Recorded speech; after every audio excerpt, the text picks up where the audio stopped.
the numbness I know usually protects the relationship and shuts down my autonomy within this relationship. I can have a connection to this split off part of myself via the other person. I mean, it's like projecting myself on the other person and then taking care of their autonomy. And by that, some elusive kind of caring for autonomy is in the space between us, but it's actually just connected to the other person, not to me. Wow. The big hormone enneagram.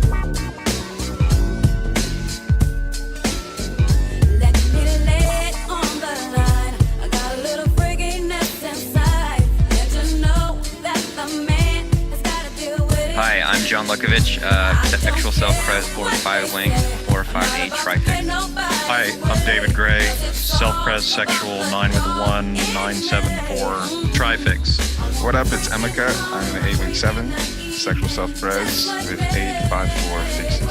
Hi, I'm Nancy. I am a self-pres social 3, wing 4 with a 3-6-9 trifix. If you like our podcast, guys, make sure you go like and subscribe on the Apple Podcast app. And if you really like us, you should definitely leave us a review. Welcome, listeners from 2033 to Big Hormone Enneagram. That is when people will start appreciating us. It's going to take a couple decades. It's going to be a couple decades before people realize how quality this content is. And speaking of appreciation, we're here with our two Niklas. But before we get into him, we got plugs. So please buy my book, and it is getting to be the holidays or whatever. So please buy my book for Christmas presents. You don't have to think about Christmas presents now. You can just show everybody that John's book. Just buy John's book, yeah, and just buy a couple copies for everybody too.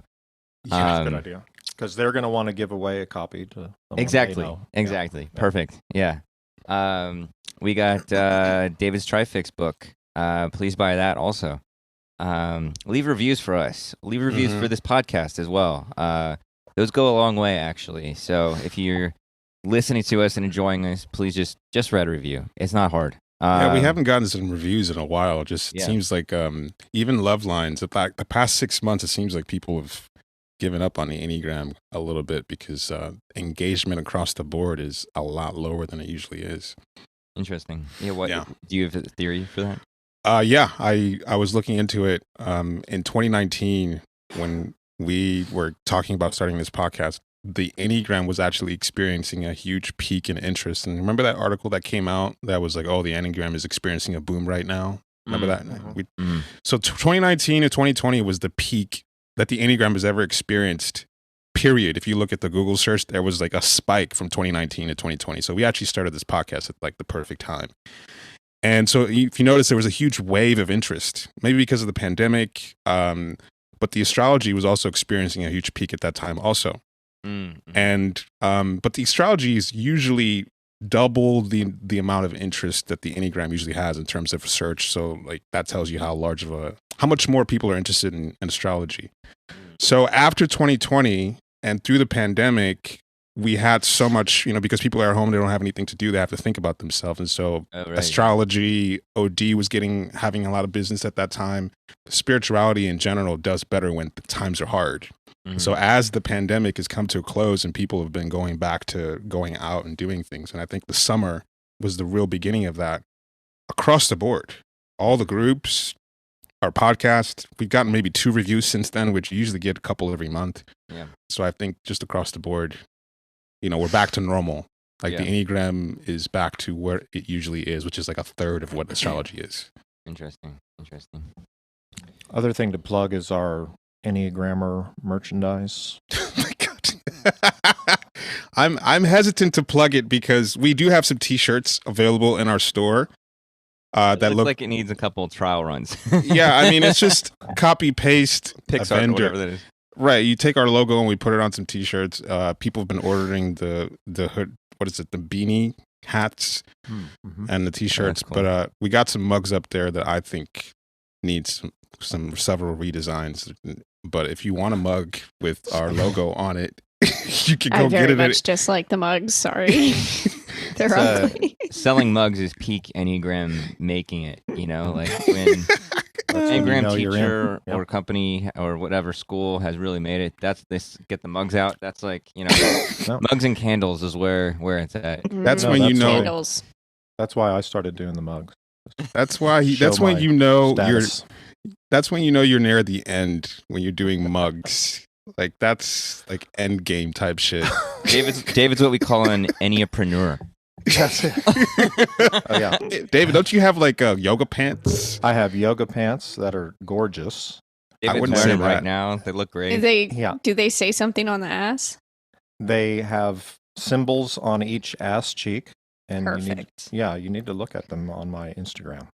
Okay, I don't know if people need right to look at them, but please. I mean, I rarely look at your Instagram. Yeah, my Instagram is lit lately. That's a vibe. I have a client that I've been, introducing the Enneagram to in this podcast, and she was like, complimenting and commenting on it. And she was like, and who's the funny guy that hardly talks?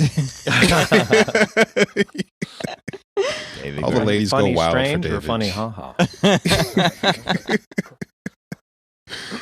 Okay, DAA. We have been we've been typing. Let's see.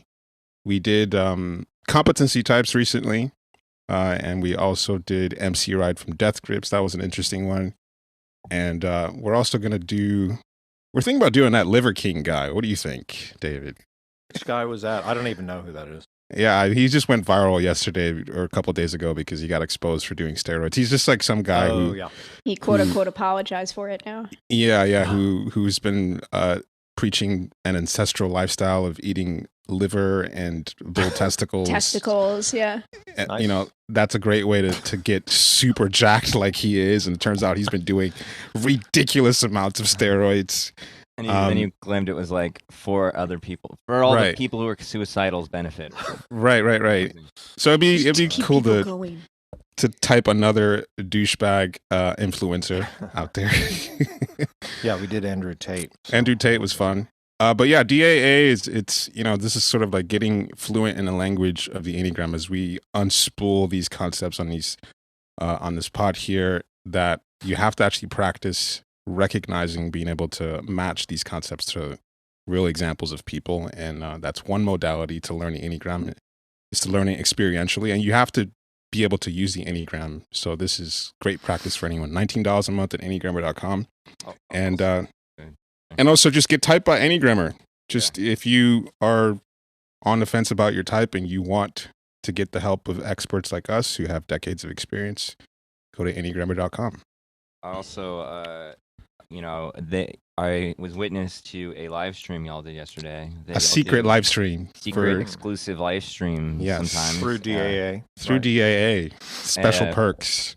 Y'all, I don't know if you want me to mention what the topic was, but go ahead. It was great. It was retyping Enneagram teachers and getting at their real types. And it was great and entertaining. And, I don't know. I mean, we were roasting them as well. You forgot to mention that. Thoroughly roasting, but it's really funny how mistyped the people who are leading the charge in the Enneagram are across the board.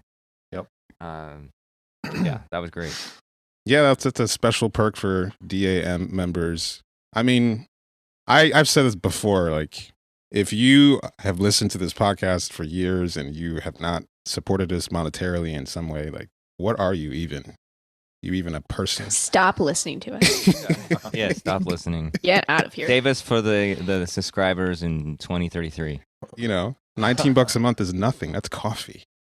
And if you're disappointed that David hasn't slept with you and you're still giving us money, stop it. The subscription gets you pretty close. Maybe that's what people expect. He's not in his pants. Does not get you laid. All the women obsessively boning or pining for David. Yeah, there's a long list, apparently. And severe things happen when you don't come through, David. How dare you? Yeah, how dare I not put dare out? You? No. Not you put have out one for job. These subpar women. After teasing with this beautiful, sexy voice. I mean, come on, dude. You have one job. You're just leading them on at this point by just That's true. simply existing. That's true. I should just cease and desist. Life. You should. Like, All right. Anyway, is that everything? That's everything. Now we're here with the Giver King, Niklas. Niklas.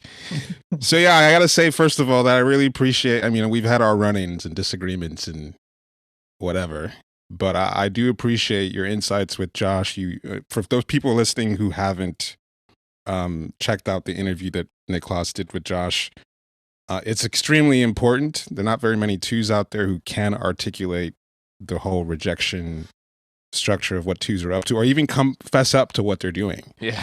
That's a the toxicity of twos that we rag on here.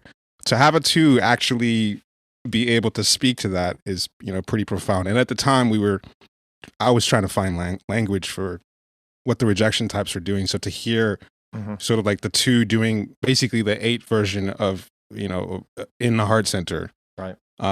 Kind of connected all the dots, and so that was really helpful as I was trying to like unspool this. And so you're here now to give us more, hopefully. Mm-hmm. Yeah, introduce yourself if you could, please. All right. Well, I'm Niklas, and I've been engaged with the Enneagram for 12 or 13 years now.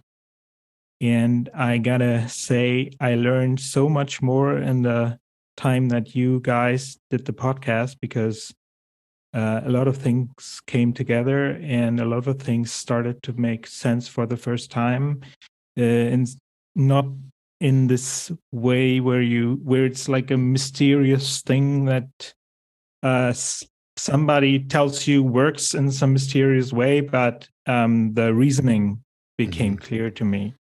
And I'm a licensed psychotherapist since 2018, and I'm using the Enneagram in my practice as well because it helps me to easily recognize what's going on. Most of the clients are 6s and 9s anyway.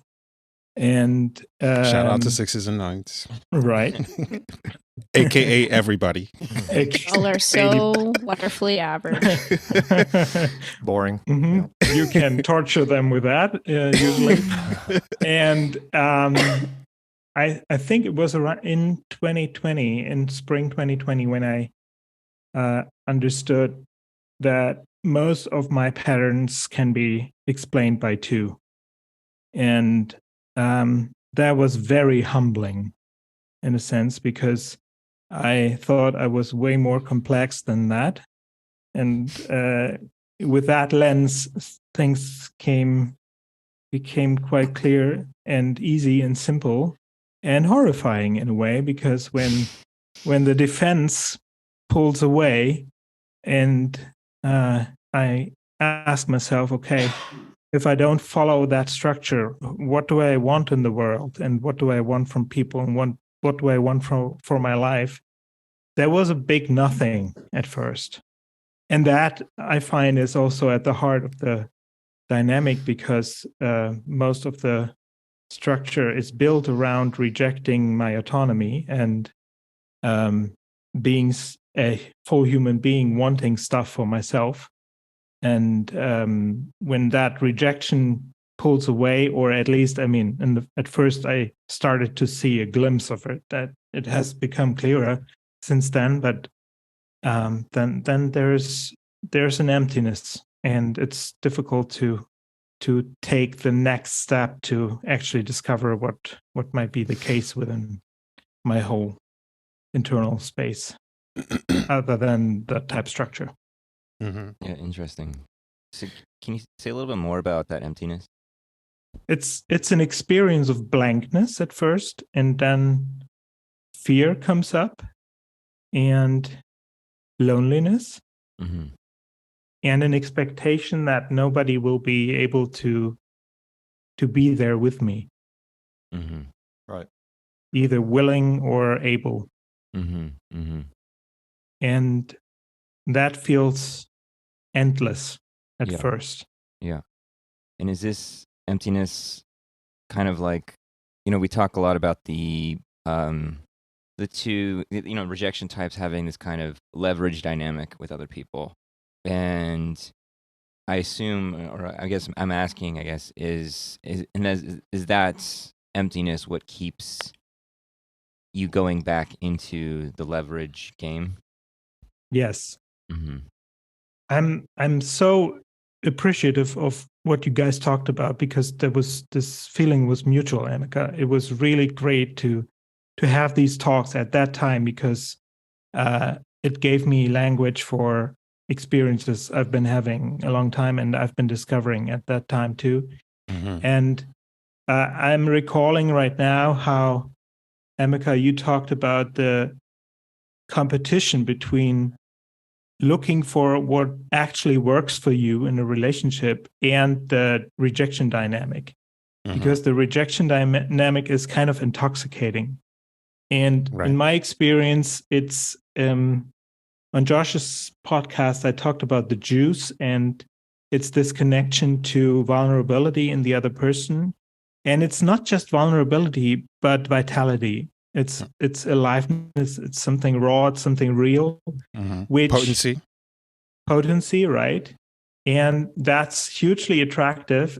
And it's very painful for me, or it's getting better, but it's a dicey area to actually get in touch with vitality within myself. And that has a lot to do with the belly, with the body energy. What is actually attractive to me? How do I like to spend my time?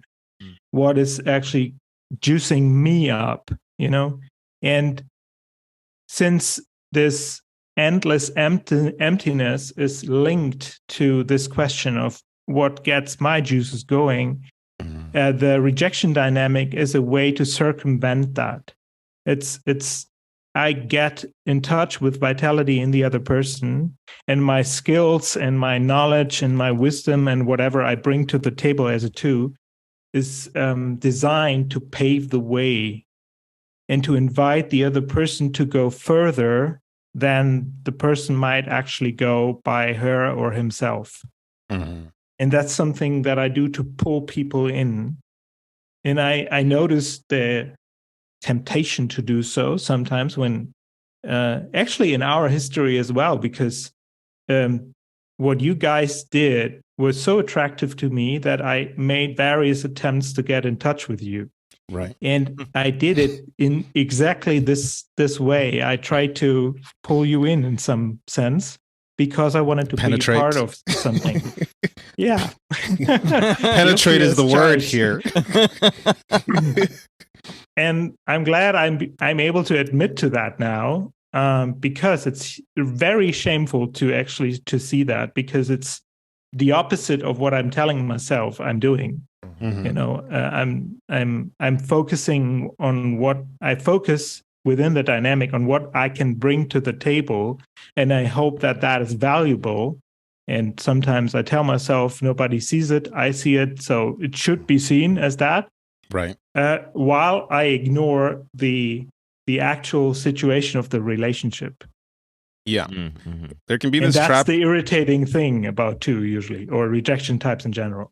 Yeah. The irritating thing is sort of like feeling run over by someone who's on their one-track mind of, I'm offering you this, and maybe someone wants the thing or appreciates the thing to a certain degree, but my experience can be that I get an open door, and it's like it's time to flood the open door. Like maybe someone gives you a little bit of yes, and so I'm going to pour all the stuff that I have that can, so you get high on there's an opportunity here, there's a potential leverage, there's a potential before and after. What I have to offer could disproportionately change, stuff for that person. It's an all or nothing kind of thing. Yeah, so you end up pouring too much, and so I think what I experienced with rejection types is that you give an inch and they end up unconsciously taking a mile of trying to give too much, beyond what you might be interested in taking.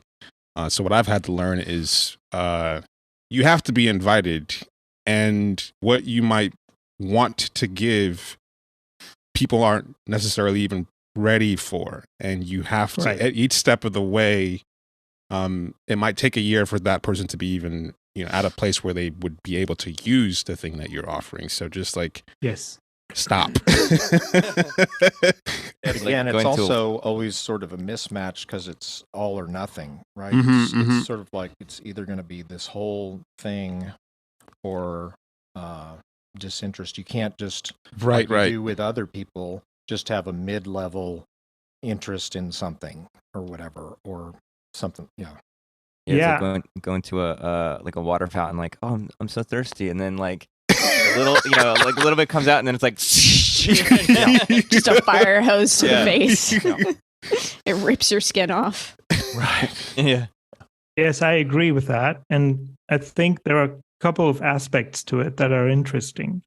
The main reason is that the desire and the hope and the desperation of the rejection type has gotten so little attention usually in the normal structure of life that when there is an opening, it's like, I need to secure this. And so it's more than I want to experience this with you and I want to have an exchange right now that is just constrained to what we are doing right now.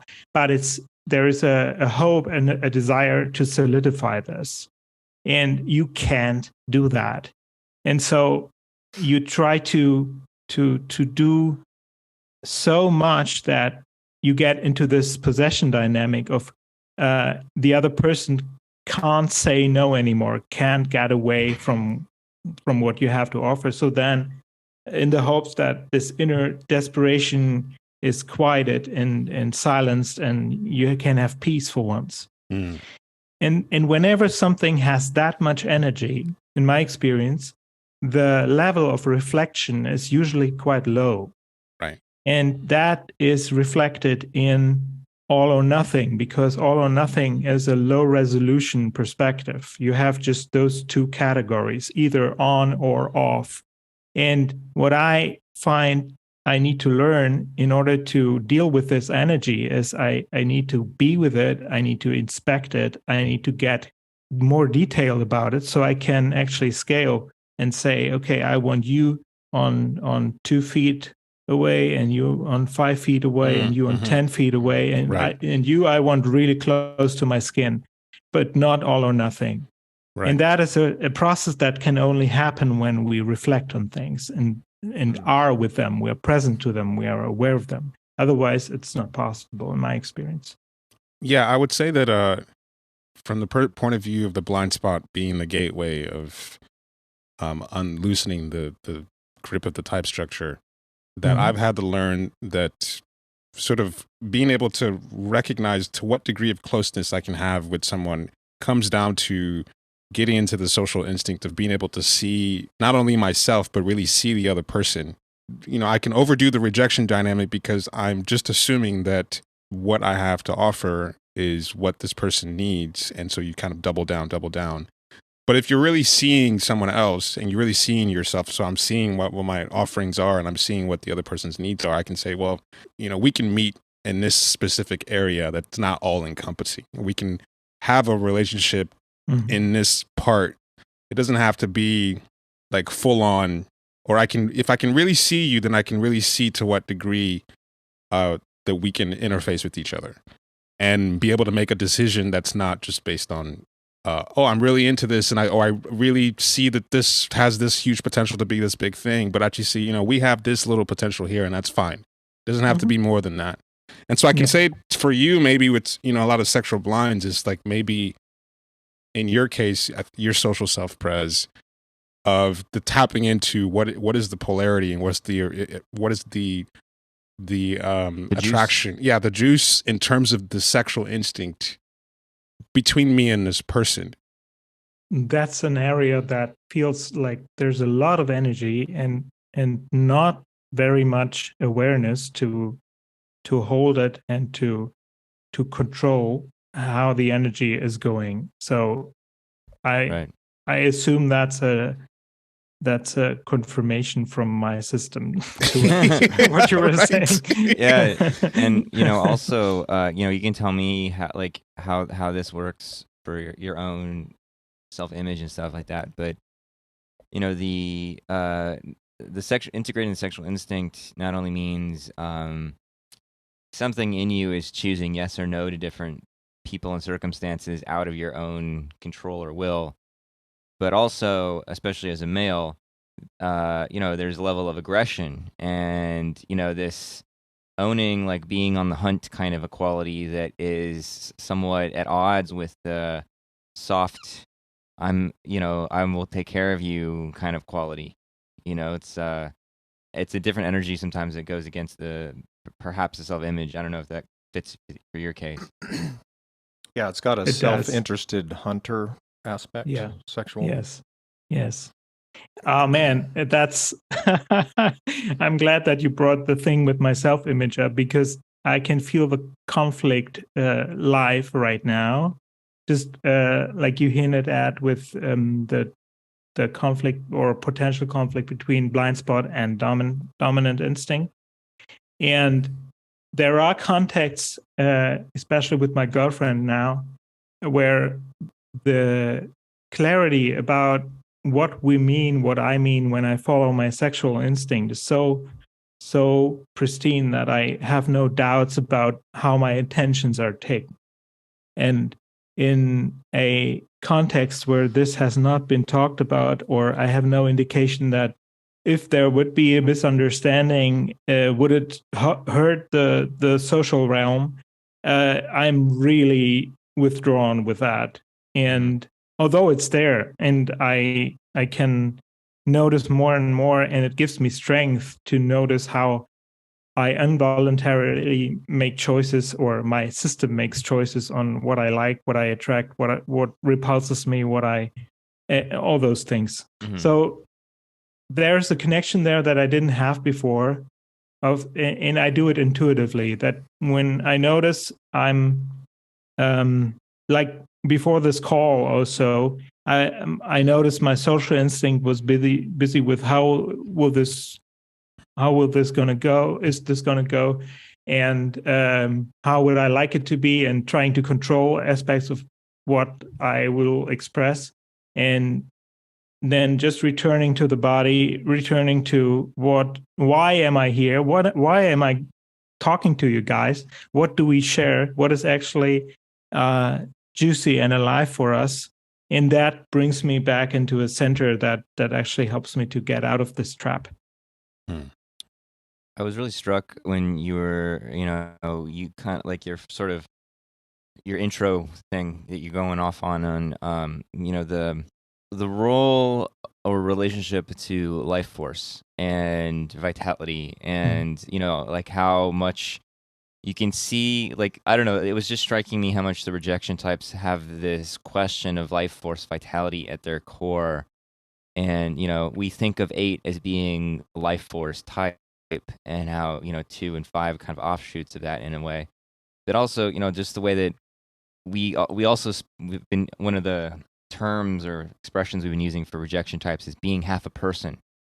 And so even in an 8, there's not a full person there. It's a weird relationship to life force. And so I was wondering if you could, I don't know, both you and Emika, if y'all could speak on some of that, because that was just pretty interesting.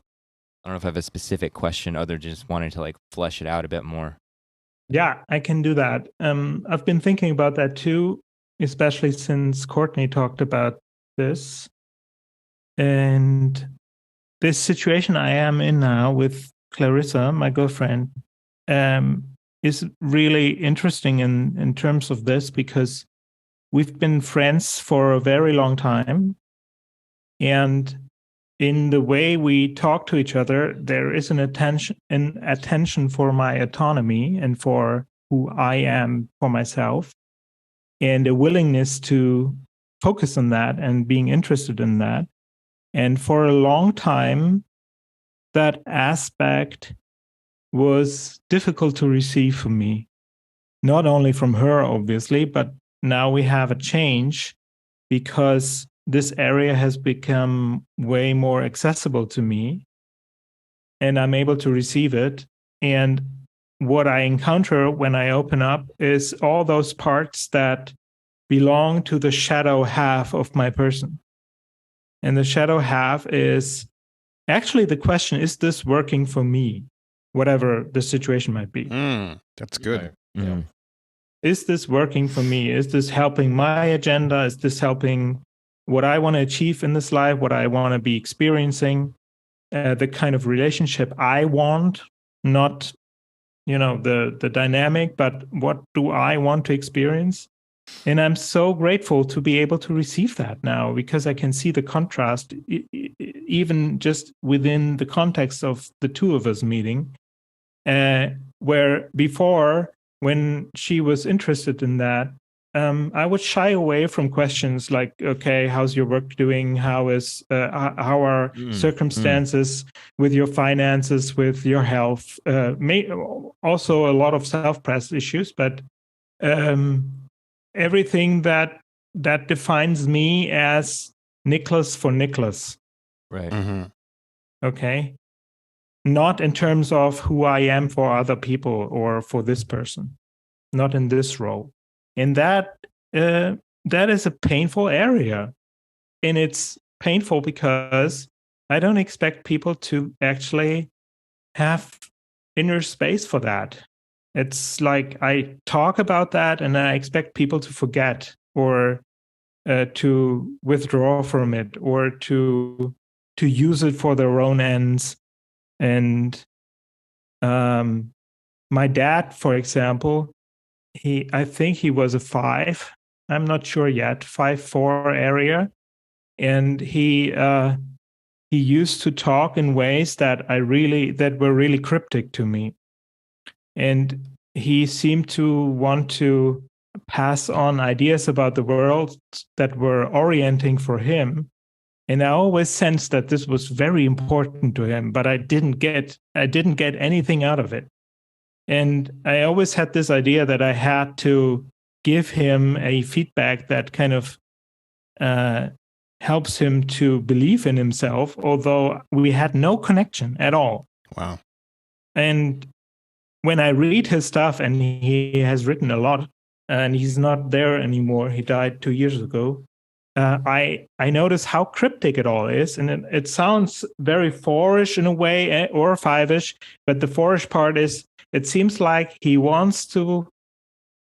does not want to be understood. He wants to be admired for his mysteriousness.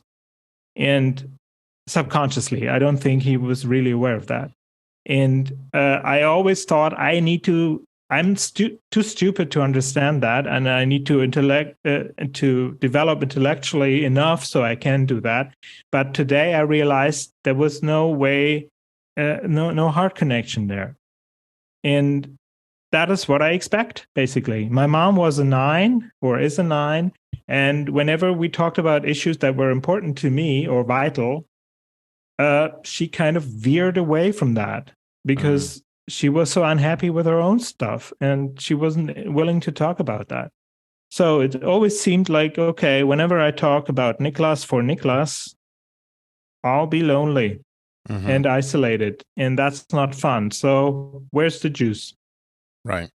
So is it like a feeling that just others can't handle you or aren't interested in you, or you don't have significance to them? Like what's all of that? All of that, yeah. Yeah. Maybe it'll come home when I explain it from my own perspective, because it's kind of a similar thing. So one thing that Courtney said that I thought was a really good way to understand what the rejection type was up to is that this half a person thing, she said that you reject a part of yourself by over affirming its opposite. Yeah. So I started thinking about how, with the instincts, we talk about the blind spots, and you still have that instinct there, but it is a blind spot, not because it's so you're diminishing it because you're overemphasizing or over identifying with your dominant instinct. And so that compounds on itself over time, and that blind spot or that other half becomes this huge shadow. And so I can see that with the 8 stuff, it's like I'm doubling down on protecting function, because whenever I get into my heart, and that's like anything that has to do with, we're just like going beyond results, going beyond external leverage and this game of, it seems like the game of life where you don't get anything for anything, and if you got to make things happen for yourself. And so that perspective is pervasive in the world, and it seems like that's all the world is. So when you get into the space of the heart where is like, something happens and I have an emotional reaction to it. Emotional reaction is not functional. There's no end result around how you feel about certain things. Your dad says something to you or insults you when you're 5 years old. You feel shitty about it. A simple emotion it's incredibly useless. If I, as a boy, were to present this emotion to my mom or my dad, and they were dismissive of it, and they made fun of it, or they took advantage of it, that sends a message to me that when you go here, you just get shit on. And if that happens enough time, I just keep doubling down on the functional, protective, outwardly hustler, whatever, side of things. And so when those emotions come up, it gets buried because I'm just overdoing the opposite. And so what I've had to learn is, even just the experience of falling in love, that's a pure emotion in the heart space. It has nothing to do with anything functional. And there can be a way that my type structure will try to make a functional result out of pure emotion. And so my experience of like softening up over the years has been just giving more space to the useless, I feel this way about this, and being able to trust that certain people have the capacity to hold space for my feelings. But then again, if I ever experience, because that's just an experience that happens a lot, is that some people just don't have the capacity to respect or hold space for how you feel. So whenever that gets touched, like this person's taking advantage of me, this person's not actually respecting, or I'm in a relational dynamic where someone uses something that I've shared with them emotionally against me in some kind of way, the shutdown happens so fast and reflexively. It's like, man, like, decades worth of rage I can't believe I even opened myself up to you. Like, I trusted you with that emotion. So it's like a level of fuck you that can't be articulated. And so that's the sort of battle is recognizing that my type structure, recognized from a young age that it's not okay for you to be emotionally vulnerable, because there's no one out here has the capacity to even give a fuck or hold space for that or respect it. They're going to use it against you at some point. I was just thinking when you talked about this reaction, this shutdown, how this happens within me, because the numbness I know usually protects the relationship and shuts down my autonomy within this relationship. So I kind of protect the image of, okay, this is okay, we can work this out, although I'm really hurt. But the autonomy of my person ceases to exist within this context. And it's not just, I'm not consciously doing that. I rediscover it, and then I might be reflecting on it and thinking, oh shit, how's this relationship going to work if I don't exist in it anymore? Yeah. But this is quite recent that I actually notice it in these terms, because up until then I would kind of maintain a certain level, and we can still, whenever I'm the person holding the emotional space, I feel safe with that. I mean, this is also what I can use for my vocation, and it's really useful there. But within private relationships, I disappear, and many people do not notice that, and when somebody complains about it, I mean, in this, where are you now, Niklas? I don't sense you anymore. I've experienced this a couple of times, and it moved me to tears, because it meant that this person had looked at the right place. They had actually looked for the person and were not blinded by the image of me being super Jesus, giving everything away. which is nice, a security blanket, but it's not nourishing to me. Not really. So the shutdown happens to what my autonomy, and that's a difference between 2 and 8, it seems. Mm-hmm. Yes. So I was wondering then if you could say a little bit about your experience of feeling an emotion from this point of view, because there's this thing of you disappearing, and I, as a 4, relate everything to my emotional reactions. Like it's like that's my personhood is like the flag is stuck on my reactions, and so as a heart type, like what the fuck is going on there in the heart for the 2? Right now, I can see the difference between when somebody looks at the right place and what happens when I'm in the role of holding space, giving something to people. Nobody notices actually the dynamic, and part of me doesn't want them to, because, it's way less stable to me if I'm out of this structure or beyond this structure. And the most intense experience I actually get when I get to see the other person clearly. And I have an idea about, okay, what is actually going on for you, what is important to you, what is meaningful to you. And I can relate to that, and I can nurture that and support it. So that feels meaningful from the standpoint of the type structure.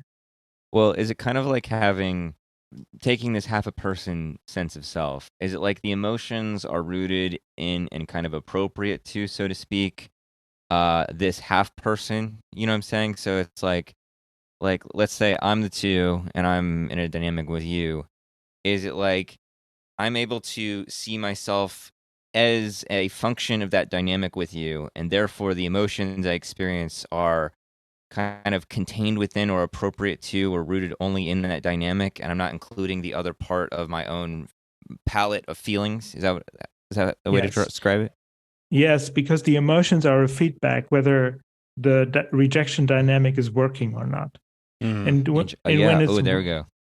When it's working, it is.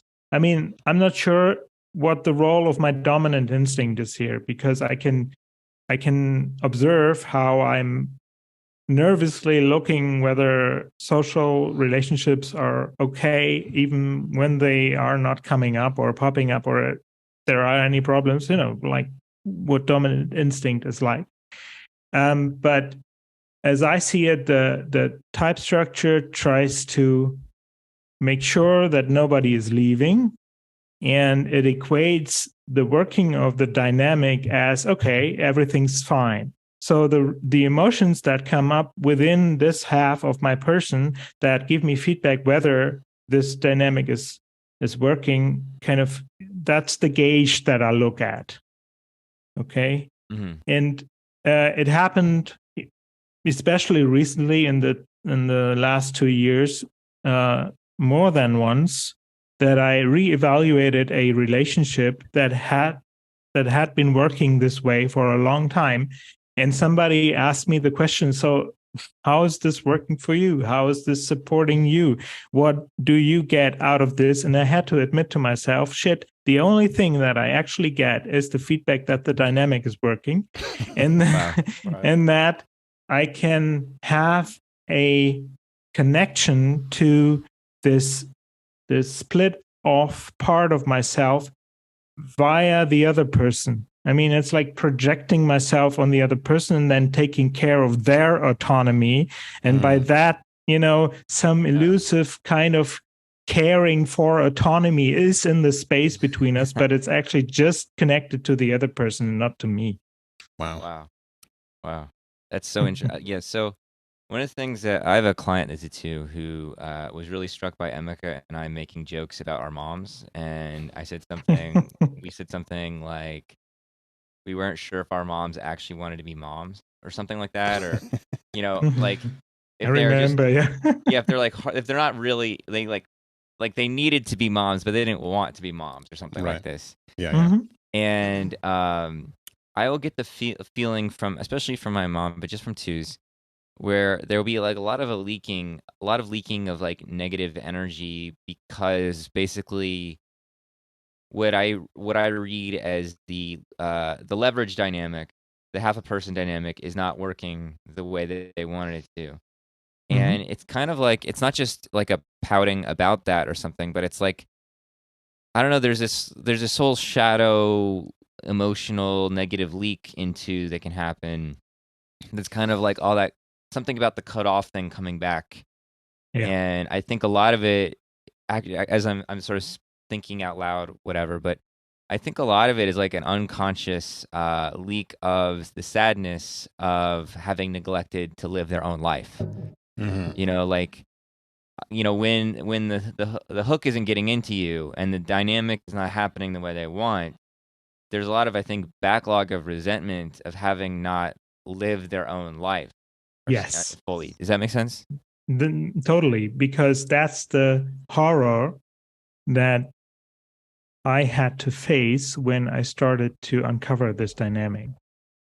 Because what comes up is, okay, if the dynamic is not the only thing important in this life, how much time did I spend on this?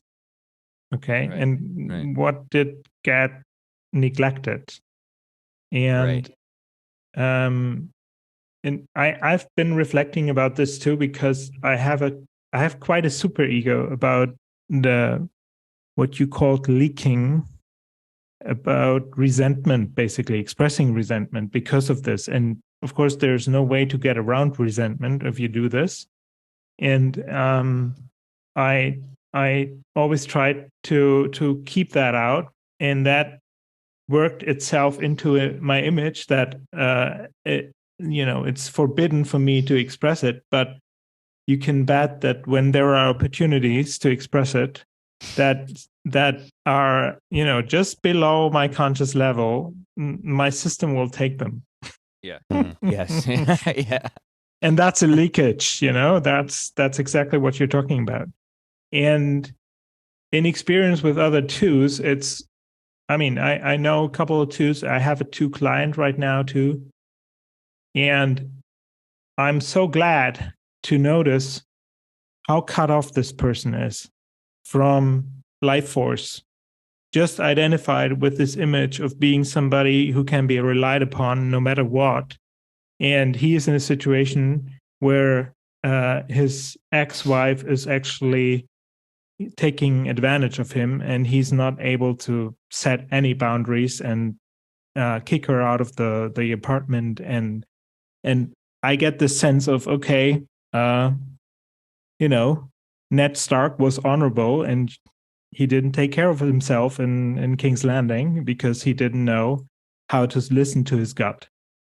And so when that is cut off, I think that's what happens. It leaks out, and it's difficult to talk about, because if the self-image does not allow for it to be there, how do you address that? Yeah,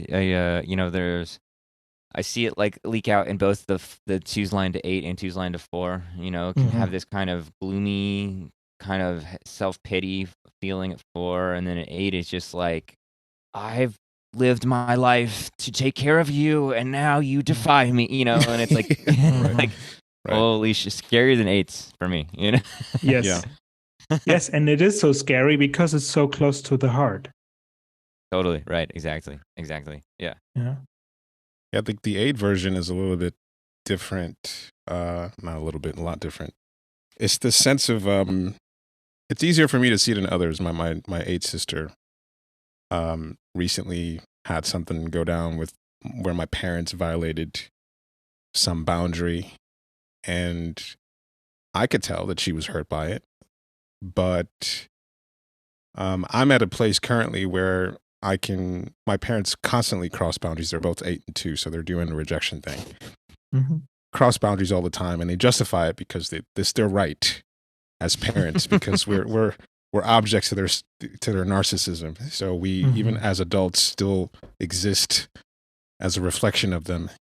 And I'm at a place where I can not just cut them off, but tell them, you did this, and I don't like it. This is how I feel about it. And then give them space to respond, which I've never been able to do, which is, something that I've learned as, getting into my heart as like allowing myself to be affected. Or just not even allowing myself to recognize how I feel about being affected. Mm-hmm. Even just telling somebody you did this and it made me feel this way, it's gross. Verbalizing that feels gross because it's kind of like, now I'm giving you the opportunity to shit on me, and so it's a trust in the dynamic that you have the capacity to respect my emotions. Because otherwise, it's just, well, fuck you then, cut this person off. And so, she had that reaction. She's like, I don't see why I ever have to engage with people who don't respect me. And so I'm done with them. And, and it's sort of like I know that she's hurt by what happened. It's a sense of real hurt. And sort of the 8 type structure is like, I'm hurt, but you're not even a person I can even have that conversation with. Because if you cross that boundary, then how the fuck are you going to respect my emotions? And so the emotional leaks of 8, that's one thing, like the hurtness that they might not even realize. Maybe because I know what it's like, where it's like I'm hurt, but there's no one in the world that I could share that with. Because how the fuck are you going to be somebody who could even meet me there? And how could I even trust you? And if I trusted you at some point in time, you gave me an indication that you weren't someone who could trust me anymore, the walls come down so fast because it's like, that's such a sensitive area. The idea that someone could hold on to your dysfunctional feelings about being affected. And so when that gets violated, it can be a leak of unconscious emotion that the 8's not even aware of, to the degree that they've been hurt. Yeah, that's really good because, like sometimes like it's tricky with 8s because on one hand, they're pretty good at just overriding your boundaries and, but then you override theirs and there's this emotional hurt tied into it that you get mixed messages, I guess, from an 8 dealing with an 8 because it's like, yeah, we'll push around on this level and you think you're pushing and then you've actually hurt their feelings. They might not even know that their feelings are hurt. Right. But those, like you said, like with your sister, it's like your sister's boundaries were violated and there's a little bit of this like emotion and fear of like, okay, this person is a person that will not respect my boundaries. So it's this kind of fear, emotional hurt, shutdown, cutoff thing. And you're like, wait, what? Like you're kind of like, not like there's a confused quality about what they were so sensitive about, right? Especially as people who typically don't display their sensitivity very much. You know what I'm saying? Exactly. Yeah. So it's a shadow sensitivity or shadow emotionality that can be there with 8s. Right. Yeah, and like I said when we talked about this all or nothing quality, and that's here too. You either show something or you shut off, and there's not much space in between to allow for nuanced experiences of trust and openness and vulnerability. And that makes it really hard to address something. Right. Yeah. Yeah, it's like hard to like, especially with 8, and I don't know about 2 as much, but with 8, it can be like, okay, so some kind of hurt has happened, but because we're not acknowledging the level of hurt, right? Like that the repair is almost not possible. Right. Right. You can't go, oh, hey, I'm sorry I hurt your feelings, or whatever, because it's like it's not being talked about on that level. It's like now, like the 8 will kind of give you a lecture of like you're not like a reliable person or something like that now. Right. And you're like, what is going on? And so with the 2, I'm curious like about the sense of being hurt or violated, like unintentionally, and how that kind of repair can happen. Like, is there a similar kind of shutdown, or is that come a leverage thing, or like the shutdown is similar, although it doesn't it doesn't. I mean, like I just said, it happens on the level of connection to my own autonomy. And when I ask myself, okay, how much can I reveal of what this really means to me? It feels like the relationship will fail, the other person will crumble, and there's no way I can be with what's alive in myself and not be alone. The expectation is that the truth of how I am will blast the other person away. Yep. Okay. A friend of mine just used the metaphor of the expression of autonomy being like a rocket, and the rocket needs a contraption to stand on before it can get off. And this contraption, whatever we call it, like a ramp, it's built out of wood. And the fire of this rocket is burning the wood away before the rocket can take off. That's the feeling. I don't have a chance to express this without losing the grounds to stand on. And then I have this experience of, okay, how much do I really want to reveal? How much can you really take? And so it's rare for me to express my whole truth and all the judgments, all the metrics I have, the standards I have for behavior that I use to, or my body uses to evaluate what's going on, and really be content with what's in the room. That happens rarely for me. And the place where this is possible the most is with my girlfriend right now. So that's really amazing to me, because we can get so clear and can get such a high resolution on very difficult and risky topics. I haven't experienced this with anybody else, and it's because there is trust that we can talk things out before anybody leaves. And she doesn't do that. She hasn't been at any time so far.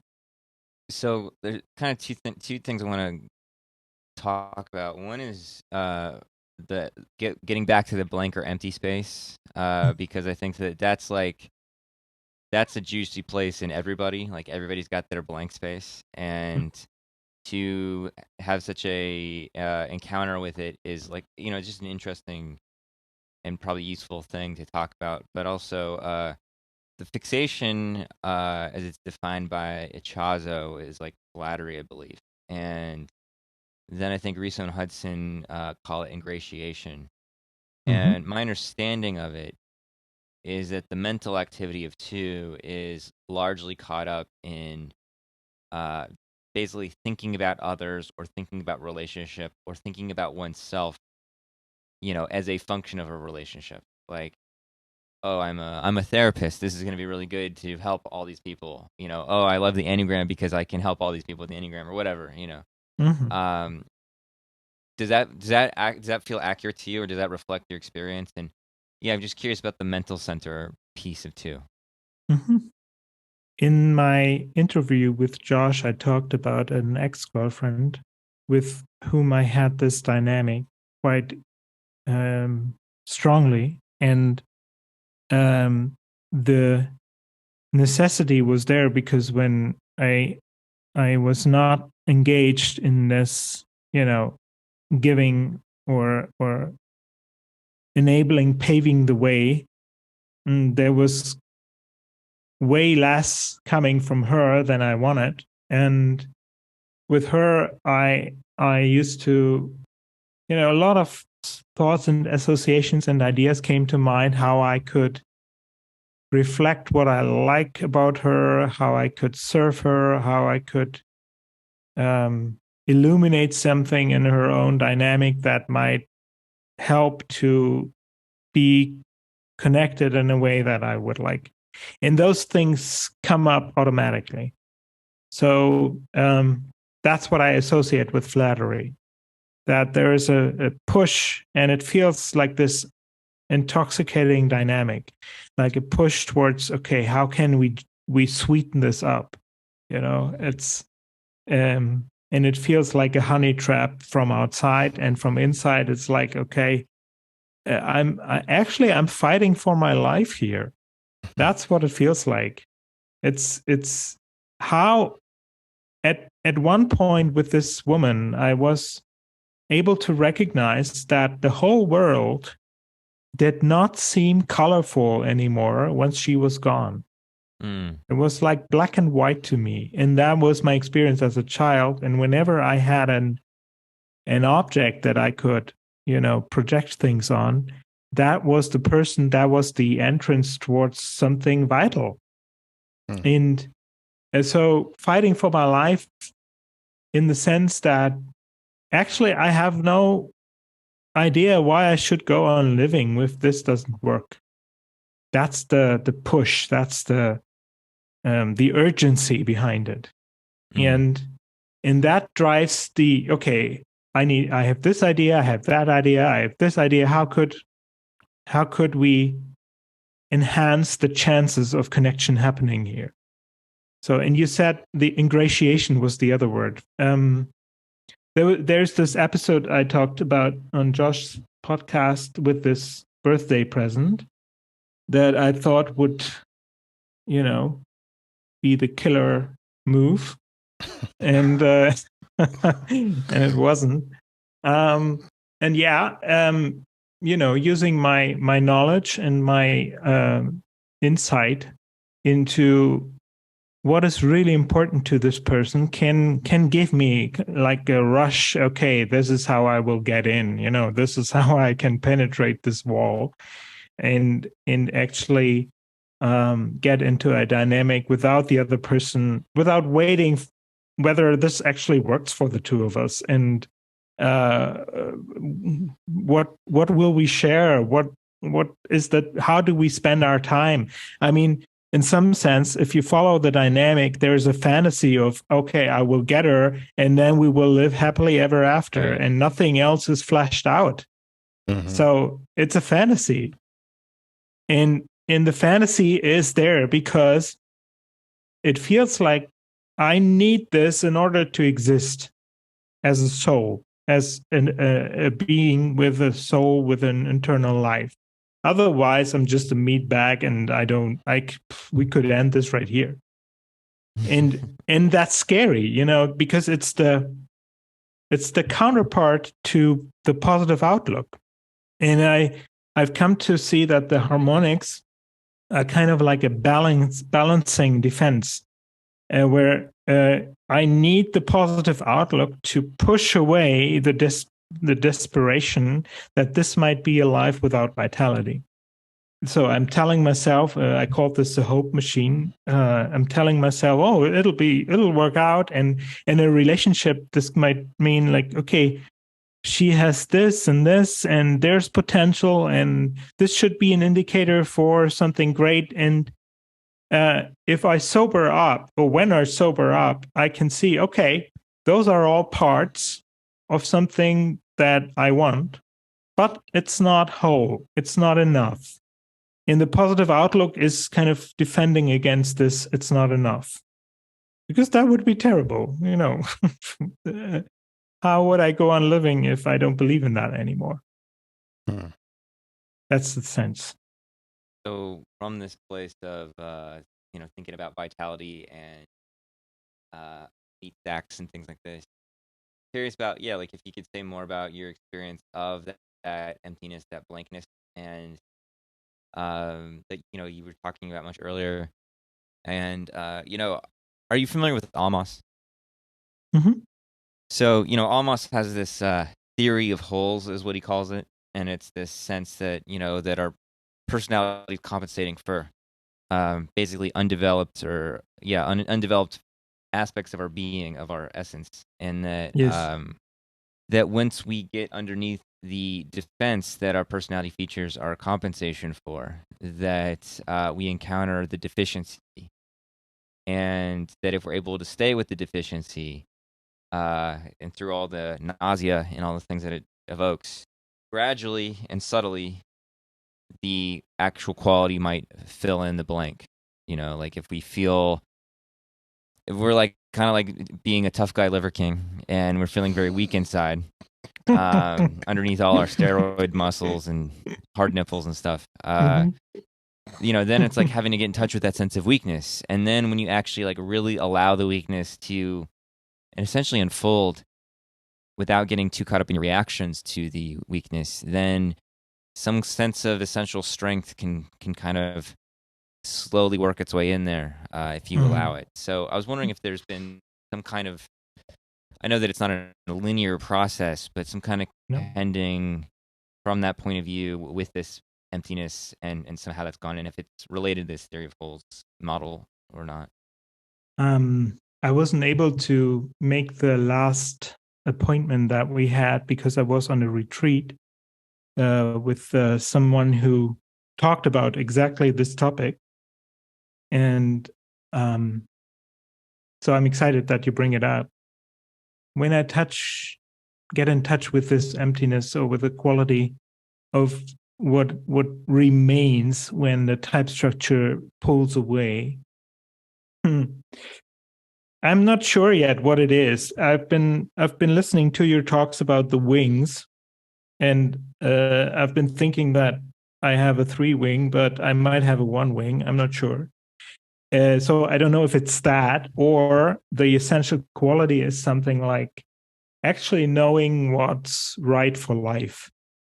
One asset I can use quite well when I'm working is that a person gets into the room and without any verbal chatter, I get a sense of what's missing here or what's going on. And the session is usually about fleshing that out and being able to communicate it, but the sense is there immediately. And there's no hesitation about it usually. So from that point within myself, I feel there's a gentle power there. But it can also feel not gentle at all, because it can feel like an explosion of, okay, this is how I see it, and that's how it is. And we can discuss this, but I won't move until you actually touch what I'm talking about. Yeah, so there's something immovable about this. And when I follow that thread, I can get scared of what, or this image can come up of actually blasting people away. And since that can happen, and it has happened when I was little, and it affected people that were important to me and that were caregivers, I understand how scary this can be. And as an adult, I'm looking for a way to express it so that, it's not an H-bomb, but a scalpel, and is really precise and helps to understand something or to protect something or to support something. And that doesn't feel like the two energy. It feels like it's coming from the belly and from some other center. And I think the emptiness is there because it takes courage to be with that, and awareness, so that I can steer it in a way that is actually helpful. So when you're able to be in touch with the emptiness, is what fills it in a sense, or maybe nothing fills it in, but what is the sense of what you want as a whole person more accessible when you've kind of inoculated yourself with some emptiness? Yes. What I want as a whole person, and what I want to happen, and what I want to correct, and what I want to stay away from, and what I want to spend time with and what not.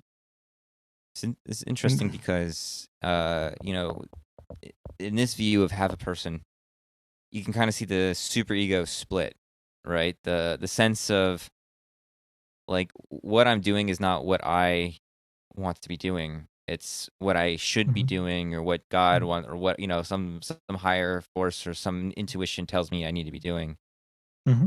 I think that kind of gets it. But I was curious if you had any other kind of like things about two-ness or something. Or I'm curious about you being a little kid and blasting people away. Like, what did that mean or look like? Very early on, I learned that it was dangerous to provoke my dad. He hit me, or he got very mad, and I had no chance to understand what was happening, and so I was very careful not to provoke him.